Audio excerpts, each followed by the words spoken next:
عەرەب و تورکمانەکانی کەرکووک داوا دەکەن هەڵبژاردنی کەرکووک دوا بخرێت بۆ ئەو مەبەستەش لە دادگای فیدراڵی عێراق سکاڵایان تۆمار کردووە.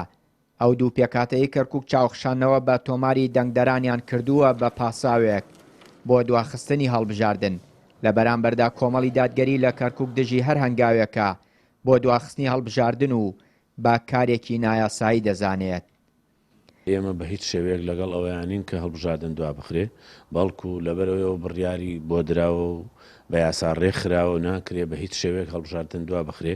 بۆی ئێمە لەگەڵەوەداین کە هەڵبژاردن لە کات و ساتی خۆیان بکرێ بۆ ئەوەی هەموو پێکاتەیەک سەنجی خۆی بزانێ و پرۆسەی دیموکراسی لە کەرکووکە بە شێوەیەکی پراکتیکی بەڕێوە بچێت. لەبەرەوەی مازانین لە 2005ەوە هەڵبژاردن لە ئەنجومەنی پارێزگای کەرکووک نەکراوە، بۆیە ئومێد دەکەین هیچ کاتێک هیچ کەسێک فکر لەوە نەکاتەوە کە هەڵبژاردن دوا بخرێت لەبەرەوەی پەخستنی ئەم پرۆسەیە واتە پەخستنی یاسای پەرلەمانی عێراق واتە پەخستنی ئەو دیموکراسیە کە بانگەشەی بۆ کرێ.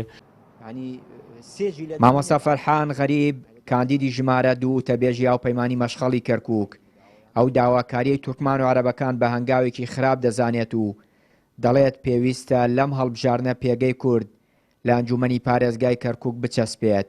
چاودێرێکیش پێی وایە هەر هەنگاوێک بۆ دواخستنی هەڵبژاردن دژە با پرۆسەی هەڵبژاردن و مافە یاسایەکانی خەڵک.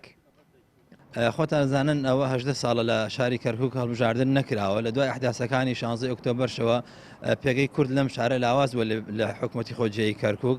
بۆیە بەم دەنگدانە کورد ئەتوانێت پێگەی خۆی بەهێز بکاتەوە ئەو پشتگوێخرانی کە کورد ئەیستە پەراوێز خراوە لەم شار ئەتوانێت جارە دیکە وجودی خۆی بسەلمێنێتەوە لە هەچ حاڵەتێکە ئەم دەنگدانە تەجیل بکرێ و دوا بخرێ بە زەرەری کوورد دەشکێتەوە. ئێمە وەکو هاوپەیمانی مەشخەڵ لەگەڵ ئەوەیان ئەم دەنگدانە لە کاتی خۆیان بکرێ ئەو داوایی برایانی عەرەب و تورکمانش بە نایاساییە زانین.